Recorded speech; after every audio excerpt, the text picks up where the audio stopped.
सर्व कल्याण मंच की ओर से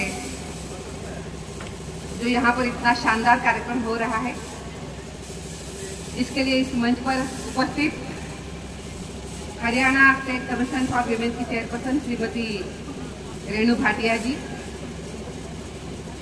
जिनके माध्यम से ये कार्यक्रम हो रहा है, और जो आपका इस भूमि का लाडला बेटा है, इस भूमि की सेवा भी कर रहा है, ऐसे सर्व कल्याण मंच के अध्यक्ष मेरे भाई श्री नवीन कौशिक जी, यहाँ पर उपस्थित हमारी भिवानी की वाइस चांसलर श्रीमती दीप्ति धर्मानी जी, यहाँ पर उपस्थित हमारे भवानी खेरा के एमएलए श्री कपूर वाल्मीकि जी, यहाँ पर उपस्थित हमारे डीसी श्री साहिल गुप्ता जी, यहाँ पर उपस्थित हमारे एसएसपी श्री मनवीर सिंह जी, एसडीएम श्री महेश कुमार जी, जिस क्षेत्र में जिस जगह पर ये कार्यक्रम हो रहा है, ऐसे इस कॉलेज के प्रिंसिपल श्री प्रवीण कुमार जी, भवानी खेरा के चेयरमैन श्री सुंदर अत्री जी, और मेरे सामने उपस्थित सर्व कल्याण मंच हरियाणा के सभी पदाधिकारी, मेरे सामने उपस्थित यहाँ पर अपने बेटियों को आशीर्वाद देने के लिए आए हुए सभी यहाँ के ग्राम निवासी, और जिनके लिए ये कार्यक्रम हो रहा है, ऐसी मेरी सभी छोटी प्यारी प्यारी मेरी सहेलियों, मेरी बेटियों, सबसे पहले मैं स्वतंत्रता सेनानी स्वर्गीय ठाकुर श्री शंभू सिंह राजकीय महिला महाविद्यालय, इस कॉलेज का नामकरण हो गया है, इसके लिए मैं बहुत बहुत इस क्षेत्र का, इस कॉलेज का बहुत बहुत अभिनंदन करती हूँ। उन्होंने जो आजाद हिंद फौज में जो काम किया है, और जो वहाँ पे उन्होंने अपना हिस्सा दिया है, जो काम किया है, ये बहुत ही अच्छा काम है, और इसीलिए ये नामकरण हो गया है। मैं समझती हूँ कि जो संघर्ष उन्होंने किया है, जो मेहनत उन्होंने करी है, उसको सलाम करने के लिए आज का ये नाम का यहाँ का नामकरण हुआ है। मैं उनको बहुत बहुत अपने श्रद्धा सुमन अर्पित करती हूँ। आज का जो कार्यक्रम है नवीन जी, ये कार्यक्रम मेरे लिए केवल एक औपचारिक कार्यक्रम नहीं है, बल्कि एक बहुत भावनात्मक पल भी है, क्योंकि मैं जानती हूँ कि जब एक बेटी, एक महिला अपने हाथ में हुनर ले लेती है, तो उसके पंख सिर्फ उड़ान भरने के लिए नहीं खुलते हैं, बल्कि वो खुद अपना आसमान तय करती है। और मुझे विश्वास है कि आज जिन बेटियों के लिए हमने इस सिलाई सेंटर का उद्घाटन किया है, अब उन्होंने अपने पंख खोल लिए हैं, और आने वाले समय में वो अपना आसमान भी जरूर जरूर ढूंढ लेगी। आज ये बहुत खुशी की बात है कि सर्व कल्याण मंच की ओर से यहाँ पर जो बेटियां हैं, उन बेटियों को सिखाने के लिए, उनको पढ़ाने के लिए आज यहाँ पे सिलाई सेंटर खोला गया है। आज यहाँ से एक नए पहल की शुरुआत हुई है, एक सिलाई प्रशिक्षण केंद्र, जो केवल न केवल कौशल देगा, और उसके साथ साथ नमन जी, मैं ये समझती हूँ कि वो इन बेटियों को आत्मनिर्भरता की चाबी भी देगा।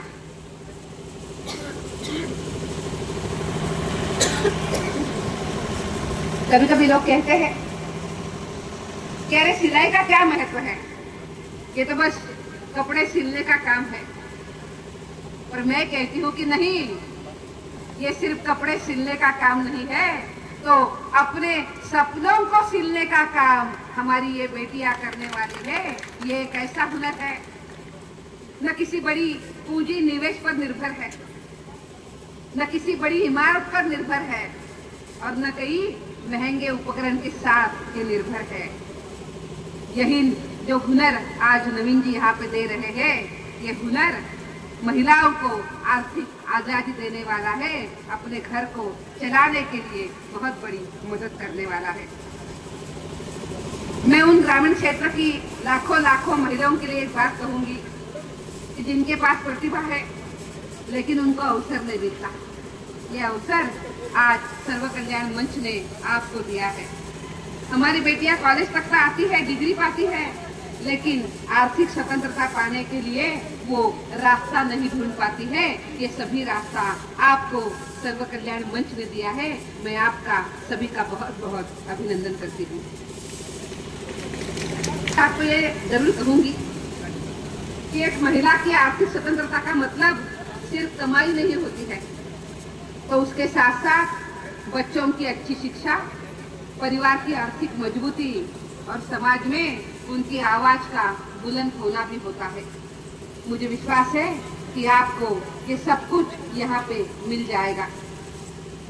मुझे आज नवीन जी को आग्रह करना है कि इनके लिए आपने सिलाई सेंटर को खोल दिया, पर इसी सिलाई सेंटर में इनको ये भी प्रशिक्षण दीजिए कि वो स्पेशली बैग बना सकती है। कपड़ों की बैग है, जूट की बैग है, अन्य प्रकार की बैग है, क्योंकि मार्केट में उसको अभी बहुत अच्छा महत्व मिल रहा है। अगर बच्चियों को ये सिखाना आता है, उनको ये बनाना आता है, तो ये मार्केट से काम कर लेगी। मुझे आपको ये भी कहना है कि इनके लिए आप जरूर जरूर सिलाई कढ़ाई का भी प्रशिक्षण शुरू कीजिए। जितना हाथ का काम मिलता है उतना ही उस काम को महत्व मिलता है, और इसी महत्व के साथ काफी अच्छा पैसा भी मिलता है। आप ये भी जरूर जरूर आप करें। महिलाएं हमेशा एक बात कहता है, हमारा दृढ़ विश्वास है कि महिलाओं के पास सीखने का अवसर, कमाने का साधन और आगे बढ़ने की प्रेरणा होनी चाहिए। आज आपने जो काम किया है, ये काम इनको आगे बढ़ाने के लिए बहुत अच्छा प्रेरणा भी देगा, आगे भी बढ़ाएगा। आज मुझे सभी बेटियों को आग्रह करना है कि आज तुम्हारे हाथों में एक नया औजार आया है। ये औजार है सुई और धागा, जिसके माध्यम से आप बहुत आगे बढ़ सकते हैं। मुझे आज आपको एक छोटी सी बहुत सुंदर सी स्टोरी बतानी है। वो स्टोरी है सुई और धागा के साथ। वो स्टोरी है राजस्थान की एक लड़की रुमा देवी की। सुई और धागा के साथ रुमा देवी ने इतना अच्छा काम किया, इतना शानदार काम किया कि आज रुमा देवी का नाम पूरे विश्व में लोग जानते हैं। आज उन्हीं के माध्यम से उनकी संस्था बहुत अच्छा काम कर रही है। और मैं ये भी कहूंगी कि बाड़मेर जैसा क्षेत्र जहाँ पे कोई पानी नहीं है, कोई कृषि नहीं है, उस जगह पे रुमा देवी जी से सीखी हुई महिलाएं आज आर्थिक रूप से सक्षम हो गई है। नवीन जी, मैं चाहती हूँ कि ये भी बेटियां इसी तरीके से काम करें और अपने हरियाणा का नाम रोशन करें। मुझे आज आपको आग्रह करना है कि जो भी यहाँ पे आपको सीखने के लिए मिलेगा वो आप मन से सीखिए। एक दिन आए एक दिन नहीं आए ऐसा मत करिए। आपके लिए सर्व कल्याण मंच ने बहुत अच्छा काम सोचकर वो आए हैं। अगर कोई आपके लिए अच्छा काम करना चाहता है तो हमारा काम बनता है कि हम उनके मेहनत के साथ चले, उनका साथ दे दे। तो मैं आपको आग्रह करूंगी कि आप ये काम जरूर करें। आज मुझे खुशी है कि यहाँ पे आपको आशीर्वाद देने के लिए आपके विधायक आए हैं, आपकी वीसी आई है, आपकी हरियाणा स्टेट विमेन कमीशन की चेयरपर्सन आई है, और आज यहाँ पे पूर्ण समय इस कार्यक्रम के लिए आपके डिस्ट्रिक्ट कलेक्टर, आपके पुलिस कमिश्नर यहाँ पे बैठे हुए हैं। अन्य भी गांव के सभी प्रतिष्ठित लोग यहाँ पे आए हैं। वो यहाँ पे क्यों आए हैं? मुझे बेटियों को कहना है कि देखिए आपके ऊपर कितने लोगों का आशीर्वाद है जो आपको बढ़ाना चाहते हैं। वो अभी बात नहीं कर पाए, पर उनकी भावना और मेरी भावना कोई अलग नहीं है। एक भावना के साथ हम चलना चाहते हैं। इसलिए आपको मैं आग्रह करूंगी कि ये प्रशिक्षण काफी अच्छे तरीके से आप ले लीजिए। अभी अभी वीसी मैडम ने आपको एक बहुत अच्छी बात कही है। नई जो शिक्षा नीति है, इसी के साथ साथ जब हम चलते हैं तो आपको जिस कोर्सेज को NSSQ मिला है, वो कोर्सेज अगर आप करते हैं तो आप काफी अच्छे तरीके से आगे बढ़ सकते हैं। उन्होंने ये भी कहा है कि उसके लिए यूनिवर्सिटी वो आपको खुले करने के लिए मदद करेगी। तो अब हमारे पास क्या कमी है? मिलके हम बहुत अच्छा आगे बढ़ सकते हैं, काम कर सकते हैं। इसीलिए इस प्रशिक्षण का भरपूर लाभ आप उठाइए, एक दूसरे की मदद कीजिए, अपने डिजाइन को और अपने हुनर को साझा करिए। आपके हाथ में बहुत हुनर है, पर जरूरत है उस हुनर को सामने लाने की, तो एक दूसरे के साथ मिलकर काम करें, एक दूसरे के साथ अपने हुनर को साझा करें और सबसे जरूरी जो बात है, अपने आत्मविश्वास को कभी मत छोड़िए।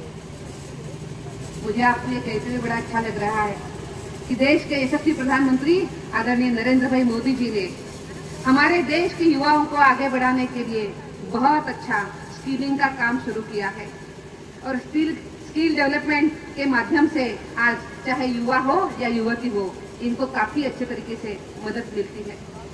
मुझे आज बहुत अच्छा लग रहा है कि जो हरियाणा एक समय पे महिलाओं के बर्थ रेट पे बहुत पीछे था और जिसके लिए हरियाणा को बहुत बदनामी सहन करनी पड़ती थी, उसी हरियाणा में कुछ सालों में यहाँ का पूरा चेहरा बदल दिया।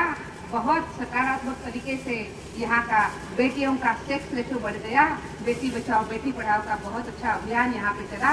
मैं तब के हमारे मुख्यमंत्री आदरणीय मनोहर खट्टर जी का इस विषय के लिए बहुत बहुत अभिनंदन करना चाहती हूँ। और आज उनका राइट हैंड बनते हुए नवीन जी उनके साथ चल रहे हैं, काम कर रहे हैं, तो उनका आशीर्वाद आपके लिए हमेशा हमेशा के लिए यहाँ पे रहने वाला है।